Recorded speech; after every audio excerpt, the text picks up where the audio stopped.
Bonjour à tous, nouvelle petite vidéo d'autonomie. Donc cette fois je vais parler de l'installation d'eau chaude sanitaire, ECS donc, eau chaude sanitaire pour ceux qui ne savent pas.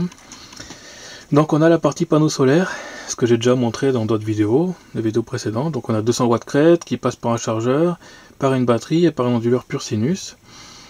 On a la chaudière qui est là, donc c'est une chaudière gaz à ventouse à condensation. Donc si vous ne savez pas trop comment ça fonctionne, vous pourrez regarder sur internet, mais brièvement en fait ça fonctionne par un delta de température entre la température de sortie et d'entrée. C'est-à-dire les chaudières classiques, il y a le brûleur qui attaque un serpentin par exemple, donc les flammes attaquent directement le serpentin de chauffe, ça chauffe l'eau directement. Là c'est un petit peu différent, c'est les brûleurs qui chauffent un ensemble, l'air en fait, et il y a un serpentin tout autour, et en fonction de la température, de la différence de température en fait entre la chaleur du corps de chauffe et l'eau qui revient, ça va condenser dessus, donc récupérer des calories en plus de la température ambiante en fait, en gros de la chambre de combustion. Non, mais là c'est pas la flamme qui attaque directement le corps de chauffe, en fait ça chauffe l'air en fait en gros, voilà. Ce qui fait que la sortie d'air ici est à assez faible température. Voilà. C'est un tuyau par contre spécial qui est donc à ventouse, donc c'est un tuyau concentrique, il y en a un petit dans un grand.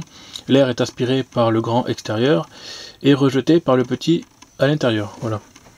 Donc si jamais il y a une fuite dans ce tuyau, c'est pas trop grave parce qu'en fait c'est l'air qui rentre. Ça je vous montrerai. Enfin bon, bien sûr, il ne faut pas de fuite, hein, bien sûr. Bien sûr, mais c'est moins dangereux que si c'était une chaudière classique, on va dire. Ça permet d'être utilisé en fait dans un système étanche, de système de maison étanche. Comme on va avoir, puisqu'il n'y a pas besoin d'entrée d'air spécifique, c'est tout là-dedans. Voilà, donc la chaudière par défaut c'est du gaz de ville, mais on n'a pas de gaz de ville dans notre petite ville, donc on passe par des bouteilles de gaz. Donc celle-là, l'avantage c'est qu'en fait pour passer en butane ou en propane, c'est juste un réglage de l'électrovanne, un réglage de débit de l'électrovanne qu'il faut les faire. Donc j'ai réglé un peu comme j'ai pu, c'est pas évident parce que j'ai pas d'appareil pour mesurer, donc j'ai fait en fonction de la couleur de la flamme comme j'ai pu. Et je vous montrerai ça dans la vidéo, enfin dans la suite de la vidéo en fait. Voilà. Donc concrètement comment ça fonctionne? On a l'arrivée d'eau froide qui est là, ici c'est une vanne de remplissage. On a un circuit fermé, parce que en fait c'est une chaudière, donc il faut savoir que le chaudière c'est pas un chauffe-eau. Même s'il y a certaines chaudières qui font aussi chauffe-eau, mais c'est assez particulier en fait. Moi la chaudière que j'ai c'est une vraie chaudière, donc pas de chauffe-eau. Et donc elle ne fait pas d'eau chaude sanitaire en instantané. Elle est faite pour mettre des radiateurs. Donc des radiateurs à eau, donc un système de chauffage central. Hein. Des radiateurs à eau, donc on envoie l'eau chaude dedans, ça diffuse les calories, puis ça récupère l'eau froide. Voilà. Et là, elle ne fait pas d'eau chaude sanitaire parce qu'il faut passer par un échangeur. C'est-à-dire que l'eau qui circule en circuit fermé dans la chaudière, il faut qu'elle soit en circuit fermé parce que sinon elle va récupérer à chaque fois le calcaire, tout ça qui viendrait de l'eau froide, et ça va encrasser tout l'intérieur de la chaudière. Donc il faut absolument éviter de renouveler l'eau de la chaudière. Il faut que l'eau circule en circuit fermé pour éviter d'apporter plus de saloperies en fait qui vont boucher et nuire au bon fonctionnement de la chaudière. Donc, vu que c'est une chaudière et pas un chauffe-eau, je passe ici par un échangeur. Donc c'est un échangeur thermique à plaque, je vous montrerai dans le cellier ce que ça donne. On a donc une entrée d'eau chaude, une sortie d'eau chaude aussi, parce qu'elle ne tombe pas à 0 degré, faut pas croire, ça diminue la température. Et de l'autre côté, on rentre en eau froide et on sort en eau chaude. En fait, c'est un échangeur comme le radiateur dans la voiture, par exemple. Sauf que c'est de eau et air, c'est un échange eau et air, mais là c'est un échange eau-eau dans ce cas-là. Donc cette partie-là récupère les calories de la partie qui est chauffée ici. Donc on chauffe ici cette partie, puis en envoyant l'eau froide, elle ressort chaude puisqu'elle récupère une partie des calories. Une partie seulement, c'est pour ça qu'ici j'ai fait en orange et pas en bleu, parce que c'est pas la température descend pas trop. En tout cas avec l'échangeur qu'on a actuellement. Par contre, dans notre cas, on doit ouvrir le robinet, mais pas trop fort, parce que vu que c'est un échange instantané, lui n'est pas assez puissant en fait pour absorber, en fait pour piquer suffisamment de calories de ce circuit-là vers le circuit ici.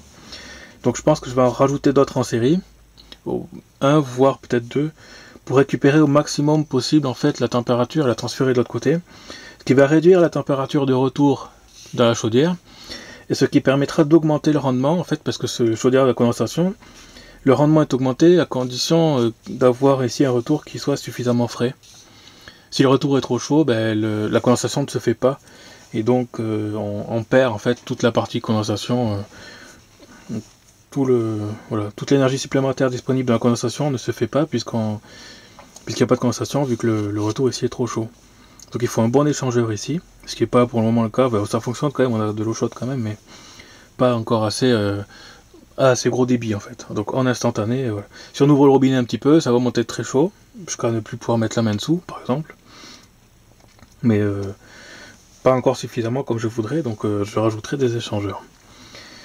Donc ici, on a la bouteille de gaz qui arrive, voilà, donc là c'est du butane dans notre cas, vu que la bouteille est à l'intérieur. Je rappelle, ou j'explique pour ceux qui ne savent pas, que le butane peut être à l'intérieur uniquement, et pas à l'extérieur, parce qu'il y a des risques de gel. Le propane, par contre, elle doit être à l'extérieur, elle est interdite à l'intérieur, voilà. Donc butane intérieur, propane extérieur, mais sinon après le fonctionnement c'est à peu près la même chose, quoi. Il n'y a que le détendeur qui n'est pas pareil, parce que la pression d'utilisation n'est pas la même, mais bon, cherchez sur internet des informations, et puis de toute façon, cherchez même des pros même pour vous installer ça. Parce que là dans notre cas on l'a installé nous-mêmes, c'est pas recommandé, je vous déconseille de le faire, mais bon voilà, nous on l'a fait parce que je voulais pas payer encore saloperie pour installer, voilà. Donc ça je vous montre ça dans le cellier, à la suite. Donc nous voilà de nouveau dans le cellier. Donc je vous remonte le petit schéma ici. Donc la partie photovoltaïque, j'ai déjà présenté. Les panneaux arrivent sur ces disjoncteurs par ce petit chargeur 10 A, et puis il y a la batterie qui est là-bas derrière, voilà. Ça remonte ensuite à cet onduleur là qui descend ici, et on peut voir le fil de chaudière branché. Si je veux alimenter la maison, il faut que j'appuie sur le petit bouton qui est là derrière. Voilà, si je fais ça, ça alimentera la maison. Et ici je coupe. Bien sûr, l'onduleur est coupé, donc il n'y a pas de courant, la chaudière ne fonctionne pas. Voilà, donc ça c'est pour toute la partie électrique jusqu'à la chaudière. Donc le fil de chaudière, il va là-bas derrière. Alors c'est le bordel parce que on est en travaux tout le temps, et puis on vit dans la maison, donc c'est le bordel. Voilà, donc la bouteille de butane est ici. Et la chaudière. Donc on a les tuyaux de chaudière qui sont là-dessous. Hop. Alors ici on a le retour d'eau froide, la charge, donc le remplissage. Donc là tout à droite c'est le retour d'eau froide, qui est en fait pas tout à fait froide, mais alors, le petit tuyau devant, ça c'est le tuyau ici de décharge. Donc celui-là c'est pour vider en fait, si jamais il y a trop de pression dans le circuit il faut vider. Celui de gauche là-bas c'est celui de remplissage. Donc on a la vanne ici de remplissage qui est visible sur le schéma. En fait à l'intérieur il y a aussi notre vanne de remplissage, c'est juste pour montrer. Donc le tuyau ici c'est du tuyau garantie à vie là, pour le gaz. Et tout à gauche la sortie eau chaude. Voilà. On peut voir un écrou ici qui est en fait une sortie eau chaude sanitaire. Sauf qu'il faut passer par un ballon tampon en fait. On peut pas utiliser l'eau chaude directement sanitaire avec ça. C'est comme j'ai expliqué, en fait on peut pas utiliser l'eau, il faut la faire tourner dans un circuit fermé. Donc je vous montre un peu comment c'est branlé dedans. On a le circulateur ici, c'est ce qui consomme le plus. Donc le circulateur fait circuler l'eau là-dedans. Donc là c'est la chaudière avec, on peut voir au bout la flamme quand je l'aurai allumée. Voilà, ça fait circuler l'eau qui est chauffée. Ici on a l'électrovanne. Donc l'électrovanne c'est la partie qu'il faut régler pour quand on change de gaz. Il faut régler cette partie là. Voilà, plein de sondes de température. Voilà, la vanne 3 voies. Donc la vanne 3 voies c'est ça, ce qui permet de commuter chaudière et eau chaude sanitaire. En sachant bien sûr, donc je rappelle que l'eau chaude sanitaire doit être ici dans le circuit fermé, ne doit pas être consommée celle-là. Voilà, donc ça c'est la partie basse, et ensuite en sortie on a la ventouse. Donc ici on sort, avec ici 2 prises. Donc ça on peut ouvrir ici, et on a accès en fait à l'intérieur au tube. Donc celui-là je crois que c'est l'entrée d'air, donc parce que l'entrée d'air est à l'intérieur de ce tuyau, à l'extérieur du petit, et le petit à l'intérieur ici. Donc ça ce serait la sortie gaz en fait. Donc quand on va voir dehors, donc après passer le gros mur, on a ici la sortie ventouse. Donc qu'est-ce que c'est? C'est simplement, on peut voir qu'il y a encore de l'eau de condensation dedans. On aspire l'air ici, par l'extérieur ici. Donc ça passe dans le gros tuyau, et à l'intérieur il y a le petit tuyau ici là qui rejette l'air l'air, voilà, l'air de combustion, quoi. Et il faut savoir que la température ici autour de ce tuyau est assez faible, en fait. Il chauffe pas, puisque c'est l'air frais, en fait, qui rentre de dehors. Voilà. Donc normalement, ce tuyau, il doit sortir vers le haut. Moi, j'ai fait sortir vers le bas, parce que si j'ai l'eau qui ruisselle le long de la cloison, là, si le tuyau est vers le haut, donc il sera comme ça, et l'eau va rentrer dans la cloison, et ça va pourrir tout le bois, et ça, je voulais pas. Donc j'ai mis le tuyau un peu vers le bas, plutôt. Voilà, donc après, il y a des distances à respecter par rapport à la hauteur du toit. Donc là, on peut voir, j'ai quand même une certaine hauteur, puis en mettant vers en bas, ben, ça pousse assez bien derrière. Donc voilà, je vous montrerai ça en détail après dans le fonctionnement, quand je ferai tourner la chaudière. Donc, on va aller un peu sur le schéma interne de la chaudière. Donc moi, c'est une Zenith Easy HTE 24. Donc voilà, à l'intérieur, grosso modo ce qu'on a. Donc ça, c'est les plans qu'on peut trouver sur internet. Voilà. Alors le fonctionnement, on l'a ici. On a le brûleur qui est au milieu là, qui chauffe la cage en fait. Et tout autour, on a le serpentin qui récupère les calories. Voilà, donc on a l'eau froide qui arrive là, qui est poussée par le circulateur dans le serpentin, oui, ça fait le tour, puis ça ressort là, à la vanne 3 voies. La vanne 3 voies, elle diffuse soit à des pare-chauffages, soit à l'eau chaude sanitaire. Moi je vous montrerai où ça va après l'eau chaude sanitaire, comment faire le montage, parce qu'en fait il faut passer par un ballon de tampon. Je vous montrerai après comment c'est. Donc là on a la valve de surpression, en fait c'est un petit réservoir qui se... Quand on chauffe l'eau elle dilate, donc ça prend plus de place. Donc il faut que voilà, la pression monte, donc il faut que un truc pour décompresser un peu.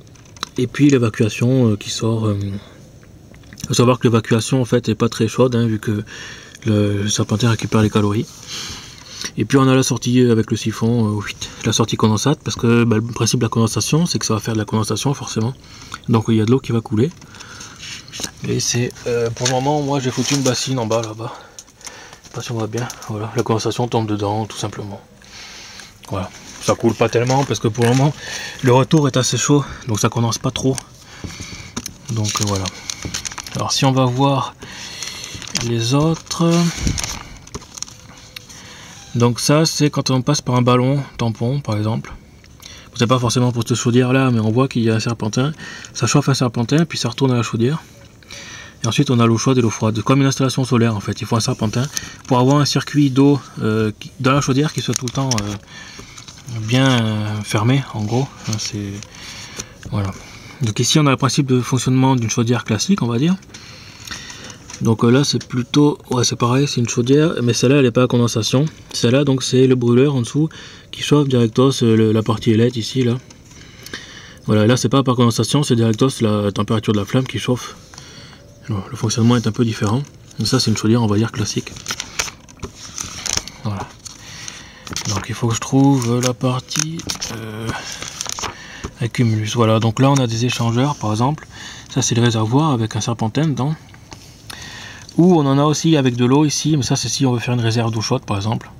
On chauffe de l'eau, puis après on l'envoie dans le radiateur. Il faut savoir qu'on peut chauffer l'eau avec les panneaux solaires, avec un poêle bouilleur ou n'importe quoi, voilà. Donc la chaudière, il faut la brancher sur un système de serpentin, comme ça. Comme ça, ça fait un circuit fermé dans la chaudière. Donc ça c'est bon. Et ensuite on a l'eau chaude sanitaire, et voilà, qui est faite à part, quoi. Les eaux ne sont pas mélangées, on passe par un échangeur. En fait, un échangeur à accumulation vu que c'est voilà. Donc ça c'est les règlements pour sortir les tuyaux, voilà, c'est du blabla réglementaire. On a des performances ici, la réglementation, tout ça, bon, c'est pas grave.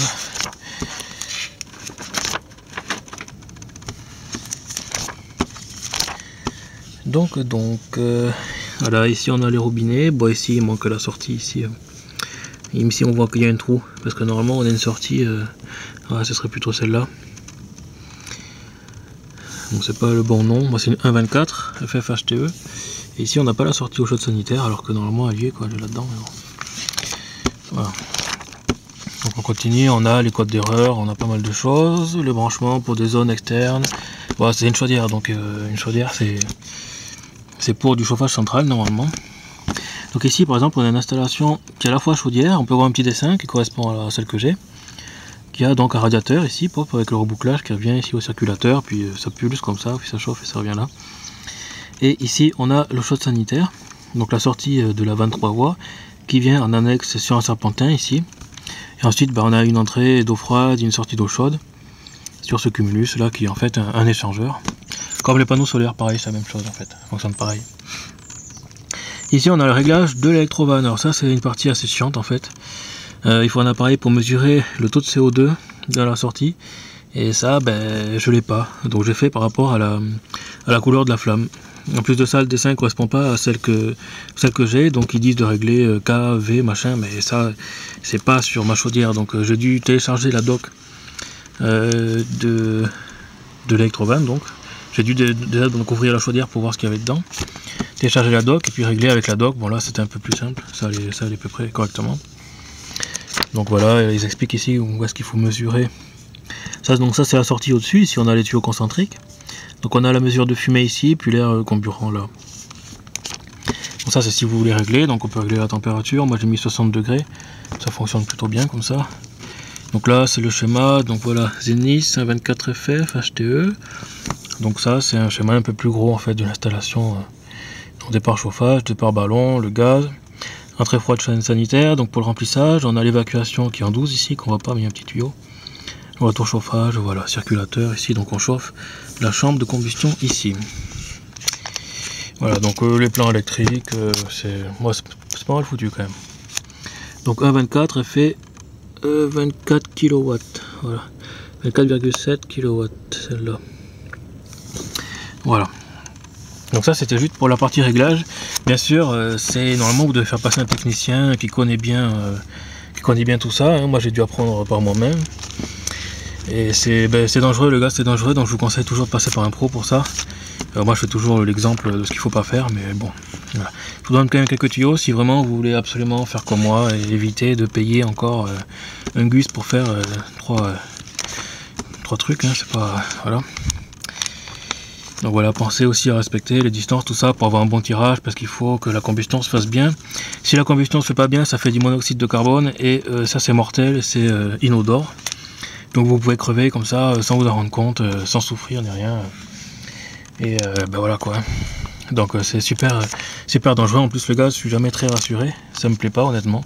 Mais j'avais pas le choix pour avoir de l'eau chaude là, donc voilà. Donc voilà. Le détendeur qui est là, c'est classique, donc c'est du 28 millibars, c'est pour le butane. On a donc la sortie, ici on voit le tuyau bleu qui est donc le retour, le tuyau rouge c'est le départ. Donc si on monte, ça passe là au-dessus, hop. Et ça vient ici à notre coin, donc ici ce sera le coin technique pour l'eau. Ici c'est tout ce qui est l'eau en fait, donc on a les départs d'eau, bon c'est encore le bordel parce que comme j'ai déjà expliqué, ça prend du temps, ça prend de l'argent, ça prend des trucs qu'on n'a pas forcément toujours sous la main. Voilà, donc on a ici l'échangeur thermique, ce que je montrais dans le plan. Donc dans le plan, c'est cet échangeur là, donc qui simule en fait un radiateur et qui permet de chauffer en instantané l'eau froide. Donc l'eau froide arrive ici par le cumulus. Donc je passe encore par le cumulus, mais en fait il sert à rien quoi, parce que là il n'est pas branché, d'un point de vue électrique, il n'est pas branché du tout. Donc on a l'eau chaude, la chaudière qui arrive ici, dans ce tuyau là, hop, ça vient ici, ça ressort ici, donc ça remonte dans le bleu, c'est le retour. Et l'eau froide qui arrive ici, qui ressort là-bas, du côté de l'eau chaude. Voilà, ensuite c'est distribué à la maison, normal. Voilà, donc je vous fais une petite démonstration. Donc pour la démonstration, on a l'onduleur ici, il suffit de faire on, hop, ça va balancer le courant. On ouvre la bouteille de gaz et on peut voir ici la chaudière qui va démarrer. Donc l'eau actuellement est à 11 degrés. Donc là on a le ventilateur qui se met en marche en fait. Je sais pas si on voit bien le... Donc là le ventilateur tourne d'abord, ça met un peu de gaz. Enfin, l'électrovanne n'est pas encore ouverte. On va entendre l'électrovanne qui va s'allumer. Et ensuite ça va démarrer quoi. Voilà, l'électrovanne s'est ouverte là. Voilà, donc la flamme commence.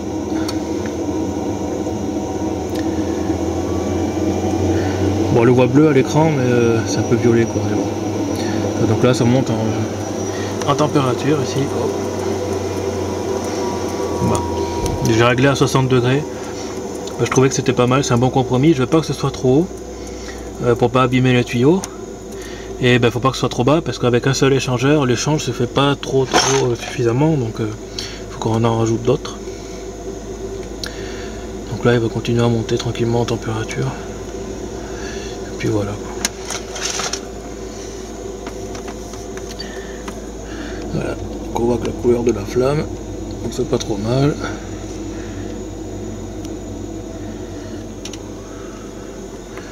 Voilà, la température monte tranquillement, elle va se stabiliser.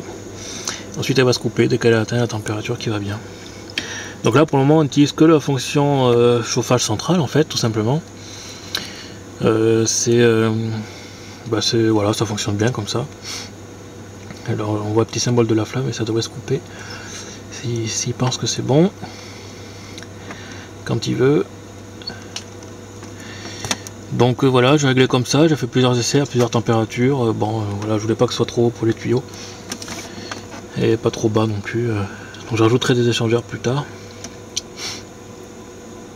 Voilà, après j'essaierai de baisser la température si je peux encore. Donc par défaut elle était réglée au gaz ici, au gaz de ville. Moi je l'ai modifié au 30.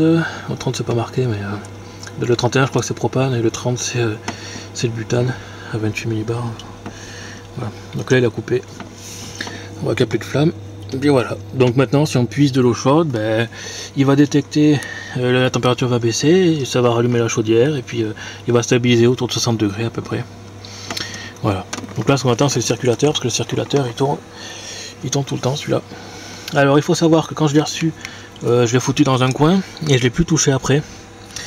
Donc le circulateur c'était grippé. Et donc quand j'ai voulu l'installer en urgence parce que il venait de nous couper le courant, on n'avait plus d'eau chaude, c'était ballot. Quand je le branchais il se passait rien, il se mettait en sécurité, il marquait un code d'erreur bizarre, je cherchais sur internet. Voilà, donc en fait il y avait une différence de pression entre le primaire et le secondaire. C'est parce que il y avait le circulateur qui était grippé, donc il faut dévisser la vis là, donc vous devez vider la pression, dévisser la vis, tourner avec un, donc dedans c'est une clé Allen je crois qu'il faut tourner pour faire tourner les pales à la main en gros pour le débloquer. Ensuite vous revissez bien, vous remettez sous pression, donc la pression elle est ici. Voilà, là je suis un peu trop bas d'ailleurs en fonctionnement. Donc je vais remettre un peu d'eau. Mais quand on coupe après la pression remonte. Donc voilà. Donc voilà, là pour le moment vu que la température n'a pas baissé, la chaudière s'est pas rallumée. Par défaut il faut à peu près 2 minutes avant que la chaudière se rallume. Moi j'ai réglé ça à 30 secondes parce que quand on se douche, il faut attendre 2 minutes que l'eau coule, l'eau coule à perte du coup. Pendant 2 minutes l'eau est perdue avant que la chaudière veuille bien se rallumer. Donc, parce que normalement c'est pas son mode de fonctionnement en fait. En mode chaudière il remplit un cumulus d'eau chaude en un coup et après il se coupe pour avoir de l'eau chaude sanitaire en fait. Et en mode chaudière, c'est il y a tellement d'inertie après dans les radiateurs que du coup il n'y a pas besoin de rallumer assez régulièrement. Alors que là vu qu'on puise les calories au fur et à mesure, il faut rallumer la chaudière un peu plus souvent quoi. Parce que pour prendre une douche, si l'eau tombe d'un coup à 20 degrés, c'est pas, enfin à 10 degrés même, c'est pas super. Donc voilà, l'électrovanne c'est celle-là qui était assez chiante à régler. Donc j'ai fait comme j'ai pu. Bon voilà, je suis pas un pro du truc. J'avais acheté, au début j'avais des odeurs. Donc je vais couper le gaz quand même. Et puis l'onduleur. L'onduleur ici. Hop là, voilà. Donc au début j'avais des problèmes d'odeur de gaz. Ça sentait le gaz quand elle tournait. Ça m'a fait un peu peur parce que déjà que le gaz, j'étais pas rassuré à utiliser le gaz. Et là avec l'odeur, je vous dis pas. Donc en fait, donc voilà, on voit un peu que l'eau coule ici. Ça c'est la sortie qui doit normalement aller vers les égouts. C'est l'eau de condensation. Et en fait l'odeur venait de là, parce qu'il y a un siphon dedans, qui est blanc, là à gauche. Et en fait quand on regarde sur le plan, si j'arrive à retrouver, le siphon est en contact avec la chambre de combustion directement. Ce qui fait que ça sentait le gaz directement tant que le siphon n'était pas plein. Donc ce que j'ai fait, j'ai démonté le siphon et puis j'ai mis voilà. Donc le siphon, je crois que c'est celui-là qui est juste ici. Et donc c'est en direct avec la chambre de combustion, ça sent un peu le gaz. Jusqu'à que le siphon soit plein. Donc voilà, donc moi j'ai démonté ces petits trucs blancs que je vous ai montré tout à l'heure à gauche dans la chaudière. J'ai démonté, j'ai rempli d'eau et après voilà, c'est bon, du coup ça sent plus, c'est nickel. Voilà. Et donc voilà, ben, la sortie, hein, ça sort ici. Voilà, du coup ça sort plus vu que j'ai coupé. Voilà comment ça se passe. Voilà pour la petite chaudière. Donc bien sûr, toujours passer par un pro si vous pouvez, parce que c'est super dangereux. Hein. Franchement, jouez pas avec ça. Le gaz, c'est déjà lui-même c'est dangereux. Enfin moi en tout cas, ça me réconforte pas. Mais j'avais pas le choix, donc il fallait trouver une solution. Bon, du coup, ça fait maintenant 2 mois et des bananes qu'on l'a, ça fonctionne très bien. Alors, il y a eu aussi un autre problème. Ça, c'est un problème spécifique site isolé en fait. Enfin, disons qu'on a plus de chance de tomber dessus. C'est cette histoire là. Alors, si vous regardez le schéma, certains vont sûrement crier. Qu'est-ce que j'ai fait? Ben, j'ai relié le fil neutre au fil de terre. Parce que dans un site isolé, donc on passe par un onduleur, on n'a pas de terre. Voilà, donc EDF, quand on est relié à EDF, il relie la terre au neutre, ce qui permet de détecter les courants de fuite, tout ça par la terre. Et donc en site isolé, ben, on n'a pas ça par défaut. Et la chaudière, elle fonctionne son système de détection de flamme, en fait, c'est une ionisation. Donc dedans, à l'intérieur, il y a des petites. Alors, on peut voir ici, là, on a le générateur d'étincelles ici. Je sais plus si c'est le 15 ou le 14, mais c'est la même chose. Donc, électrode de détection, électrode d'allumage. Donc, le 14, c'est l'allumage qui est ici. Le 15, c'est la détection. Ça fonctionne par ionisation, c'est-à-dire qu'en fait, quand il y a une flamme, on peut faire passer du courant dedans. Et donc, il y a du courant qui passe de la terre vers le système de détection du bousin, là, de la chaudière. Et donc, s'il n'y a pas ce courant-là, il voit qu'il n'y a pas de terre sur la chaudière, donc il coupe. C'est une sécurité pour protéger, tout simplement. C'est-à-dire que la terre n'est pas reliée sur la chaudière. Et donc, sur un site isolé, forcément la protection se déclenche, puisqu'on n'a pas de terre. L'onduleur vient direct à cela, il n'y a pas de terre, il n'y a pas de masse, il n'y a rien. Donc c'est pour ça que j'ai relié en entrée la terre avec le neutre. Par contre, n'inversez pas les fils en haut. Le neutre de la chaudière, c'est bien le bleu, comme dans toute l'installation électrique normale. Donc il faut le relier à la terre ici. Et voilà, par contre le fil de terre ici vers l'onduleur est pas nécessaire en fait.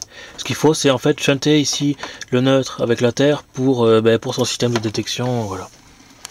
Bien sûr si vous pouvez relier la terre quand même. Mais bon je sais pas si c'est vraiment très utile de mettre un piquet de terre du coup pour nous. En tout cas pour la foudre c'est pas trop la peine vu qu'on est isolé. Mais bon après ça c'est la partie électrique, encore un autre domaine, on verra ça plus tard. Donc voilà, j'espère que ma petite vidéo vous a intéressé un petit peu, puis permis d'en apprendre un peu plus. Hein.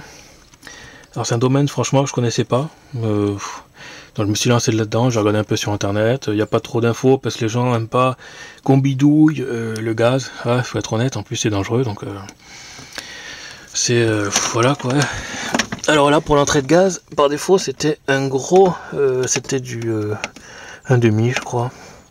Ou 3/4 peut-être, je sais plus. Donc j'ai dû utiliser un raccord pour le tuyau. Et donc ça c'est un raccord classique de plomberie en fait que j'ai fait. Je l'ai acheté dans le bricot du coin. C'est un truc en laiton avec des joints spécial gaz par contre. Voilà ça, faites bien attention, il faut du spécial gaz. De toute façon le gaz c'est dangereux donc encore une fois si vous pouvez faites appel à un pro parce que voilà quoi, c'est une installation un peu à la manouche mais bon, ça fonctionne bien. Pour la fixation, j'ai mis, alors je sais pas si on voit bien, j'ai juste mis 2 tire-fonds en haut et j'ai posé la chaudière dessus. Voilà, je sais pas si on voit bien. Et on a que 2. Par contre, j'ai fait une cloison renforcée spécifique pour la chaudière. Donc par défaut, j'utilise des chevrons comme ça pour tous. Si on fixe une porte dessus, par exemple, ou dans les coins, ou si on s'en sert de meubles. Et ça, c'est moi qui construis comme ça dans notre maison, vu qu'on fait tout nous-mêmes. Bon, bien sûr, enfin, sauf la toiture, hein, tout ce qui est toiture, la charpente et la dalle, on l'a pas faite non plus, et l'ossature bois. Et nous on fait tout l'intérieur, c'est ça que je voulais dire. Voilà. Donc les chevrons c'est pour toute la résistance mécanique, et puis les demi-chevrons c'est juste pour une cloison où il n'y aura pas grand chose dessus. Bon là on va mettre la VMC mais elle pèse pas trop lourd donc voilà. Donc là j'ai renforcé, du coup j'ai mis un chevron. Alors d'habitude je mets du demi-chevron. spécifique pour la chaudière, parce que la chaudière déjà toute seule elle plombe. Pour la poser, je vous dis pas, tout seul c'est merci. Et donc après il y a un petit réservoir d'eau dedans quand même pour faire tampon. Donc là c'est pareil, j'ai passé un bois là-dedans pour que le poids de la chaudière, quand elle revient dans ce sens-là, parce que forcément vu qu'on tient de ce côté-là en haut, ben, ça a tendance à basculer comme ça, quoi. Donc ça appuie ici. Donc c'est pour ça que j'ai renforcé là dessous avec un demi-chevron. Bon, je sais pas si on va le voir là. Mais bon. Donc voilà. Donc la vidéo vous pourrez la télécharger directement sur mon site internet, comme d'habitude, et puis voilà quoi. Donc je vous remontre la chaudière ici qui passe par les tuyaux, ça monte, et puis ça va à l'échangeur thermique.